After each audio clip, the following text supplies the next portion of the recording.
Hello guys, welcome to Yanam Hermoso channel. Ako po si Elmer Hermoso.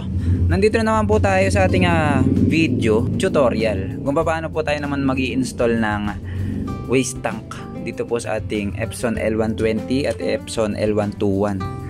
Kung mapapansin nyo ay tumatapo na yung mga ink sa ilalim, puno na yung ating waste tank, puno na yung ating waste pad. So ngayon mga kaibigan, para hindi na tayo napupunuan ng waste pad, maglalagay tayo ng external waste tank. So dito sa video na ito ay tanggal na yung ating cover, at kung hindi pa po kayo marunong magtanggal ng cover ng ating printer, ilalagay ko po yung video dyan at panoorin nyo po.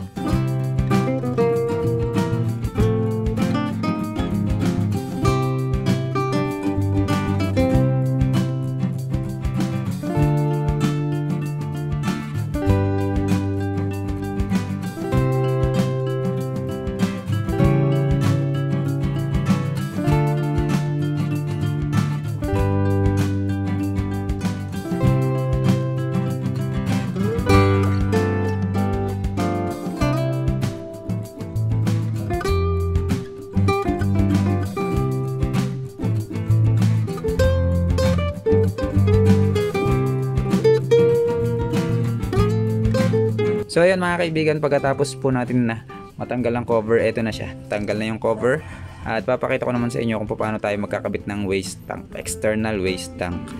Papakita lang muna natin yung waste pad niya kung ano nangyayari, check natin.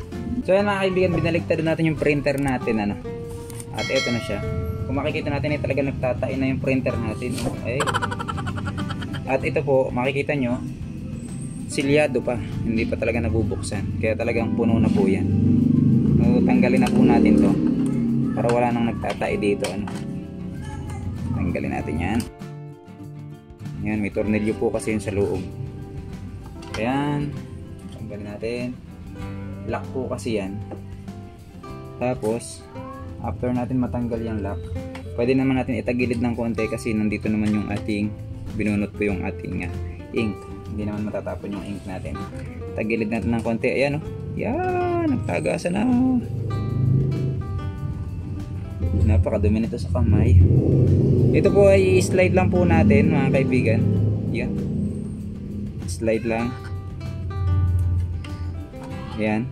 Tapos pwede na po natin siya mahila pababa. Yan, ganyan lang po. Dahan-dahan lang, at talaga napakaitim yan sa kamay. Ito ang ating punong-puno. Apaw na. Yan, punong-puno. Ayan, napakaitim sa kamay. So ayan guys, ayan, punong-puno na talaga. Hindi na talaga maka-absorb ng ink dahil punong-puno na yung ating pad. At punong-puno na rin yung aking kamay. Alisin na natin yan. Tak natin. Dahil talagang sobrang, yan, yan na, dumin-dumi. So ayan, linisin natin na konti, talaga namang sobrang dumi na, punong-puno na talaga.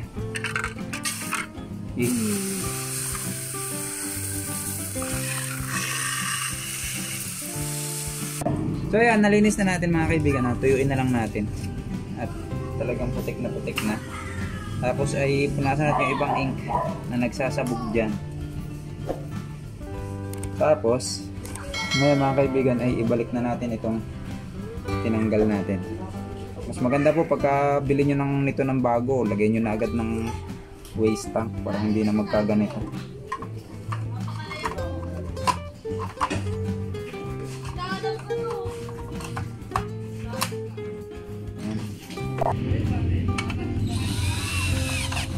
Okay, malak na ulit natin yan.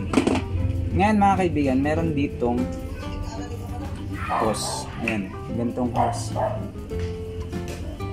Hindi ko alam kung ito po kasing hose na ito yung hose ng aming aquarium. Yung mga bilihan po sa aquarium yung nakakabili ng mga ganitong hose.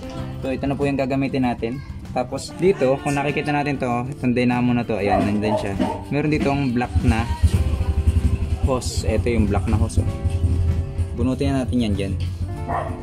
Ngayon, yung black na hose na yan, idudugtong natin dito sa hose na kinuha natin. Ayan, pag ganyan. Ayan. Yan. Gumamit tayo ng ganito. Ayan, ang ganda ng kamay natin. Gumamit tayo ng glue o shoe glue panlagay dito para masilid natin yung idinugtong natin na hose. Okay, balik na natin sa dyan. So ngayon guys ay dito tayo sa kanyang cover. Ayan, ganyan siya kataas, diba? O ayan, susukatin mo lang ng kaunti, sakto na dun. Dito sa cover, diba may sticker yan? Ayan, dyan sa gitna bumutas ka na lang. Ganda ng kuko natin dito, bumutas na lang dito. Bubutas tayo dyan. Gamit tayo ng ganito o kaya kutsilyo. Kung wala kayo nito, magpainit kayo ng bakal. Okay na yun. Basta't makapagbutas po kayo dito. So yan, pag nabutasan, paluangin natin ng konti hanggang pumasya yung hose. Babalik na natin yung ating cover. Pero bago natin ibalik, lulusot muna natin yung hose palabas.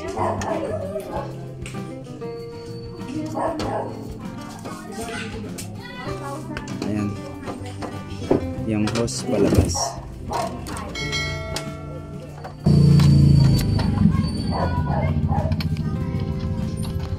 Ayan. Ayan, tapos babalik na natin yung cover. Ayan, ibalik natin. Balik na natin yung tornilyo. Okay, nakapit na natin yung dalawang tornilyo. Tsaka doon sa kabila, dito naman tayo ulit. Basta kung paano lang natin siya kinalastig, ganun lang din naman natin yan ibabalik. No? Okay, balik ako pag naibalik ko na lahat, pati mga tornilyo. So ayan guys, naibalik na natin lahat.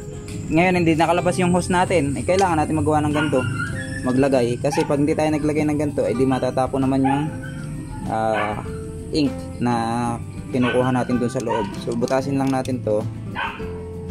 Yan, magbutas lang tayo ng gantong lalagyan. Mamonitor mo na lang kung baka mapuno.